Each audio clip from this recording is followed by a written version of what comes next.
Hello guys, welcome back to my channel pharma jobs Telugu. Guys, వీడియోని అయితే like చేయండి, ఏ doubts ఉన్నా కామెంట్ చేయండి. ఐ హోప్ మీరు అందరూ చాలా బాగున్నారు అనుకుంటున్నా. అండ్ వీడియోలోకి అయితే వెళ్ళిపోదాం. సో కంపెనీ అయితే వచ్చేసి కోరియా హెల్త్ అనమాట. లొకేషన్ అయితే వచ్చేసి కోయంబత్తూర్.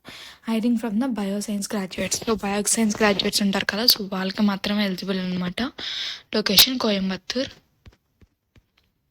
క్యాండిడేట్ ఎవరైతే బయోసైన్స్ గ్రాడ్యుయేట్స్ ఉంటారో, పోస్ట్ గ్రాడ్యుయేట్స్, వాళ్ళు ఎలిజిబుల్ అనమాట. కమ్యూనికేషన్ స్కిల్స్ అయితే గుడ్ ఉండాలి. అండ్ అలానే 60% అయితే ఉండాలన్నమాట. 10th and inter and graduation or post graduation. Lead roles and responsibility అయితే ఎక్కువ చూసేద్దాం.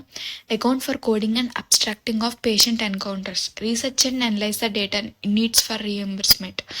Make sure that codes are sequenced according to the government and insurance regulations.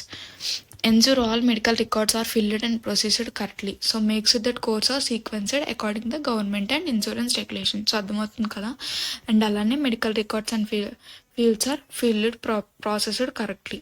So కరెక్ట్గా అయితే ఫిల్ చేస్తున్నాం వాళ్ళు చూసుకోవాలి. అండ్ అలానే మెడికల్ రికార్డ్స్ని అనలైజ్ చేసి డాక్యుమెంటేషన్లో ఏమన్నా డెఫిషియన్సీస్ ఉంటే చెక్ చేసి చెప్పాలి. అండ్ అలానే surveys resources and subject matter expert to other coding. So మనకి మంచిగా నాలెడ్జ్ ఉంటే సో మనం కూడా వాళ్ళకి ఎస్ఎంఈగా అయితే వర్క్ చేయొచ్చు కోడింగ్ స్టాఫ్కి. అండ్ అలానే review and verify the documentation for diagnosis procedures and treatment results. మనం డాక్యుమెంట్స్ని రివ్యూ చేసి వెరిఫై చేయాల్సి ఉంటుంది అనమాట. ఎందుకు? ప్రొసీజర్స్ కొరకు, అండ్ ట్రీట్మెంట్ కొరకు. Identify the diagnostic and procedural information. Preferred ఎవరైతే చూసేద్దాం. Candidates from bioscience graduates, post graduates, good communication skills ఉండాలి. చెప్పాను కదా ఆల్రెడీ. 60% అయితే అబౌవ్ ఉండాలి. దేనిలో 10th ఇంటర్. ఇంటర్వ్యూ డీటెయిల్స్ అయితే వచ్చేసి eligible candidates can call any time. So morning 10 నుంచి 5:30 PM లోపే వాళ్ళు కాల్ చేయాలండి. ఇది డైరెక్ట్గా వాకినే. ఇఫ్ ఇన్ కేస్ ఎవరికైనా వేరే వాళ్ళు అటెండ్ అవ్వాలనుకున్నా, ఏమైనా డౌట్స్ ఉన్నా వాళ్ళైతే వాకిన్ అవ్వడానికి వీళ్ళకి కాల్ చేయండి అనమాట. ఈ యొక్క ఇచ్చిన పర్టికులర్ టైంలోనే కాల్ చేయండి. 2 రౌండ్స్ అయితే ఉంటాయి. Assessment round and operational round. Assessment అంటే ఆప్టిట్యూడ్, ఇంకా వేరే ఏమన్నా ఉండొచ్చు. అండ్ అలానే HR రౌండ్ అనమాట. లొకేషన్ అయితే వచ్చేసి టైల్ పార్క్, కోయంబత్తూర్. ఇంటర్వ్యూ టైమింగ్స్ అయితే వచ్చేసి మార్నింగ్ 10:30 to ఆఫ్టర్నూన్ 2 కల్లా అయితే ఫినిష్ అయితే అయిపోతుందంట.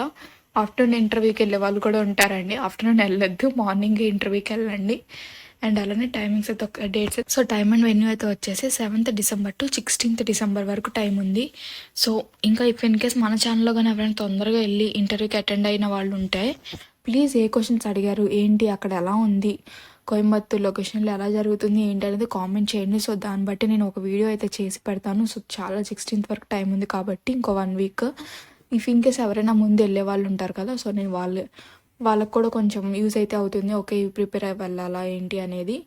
సో హెల్ప్ అయితే చేయండి కామెంట్ చేసి. అండ్ లొకేషన్ అయితే మెన్షన్ చేశాను, మ్యాప్లో కూడా చూసుకొని వెళ్ళండి. ఏ డౌట్స్ ఉన్నా అక్షయ్ కాల్ చేయండి.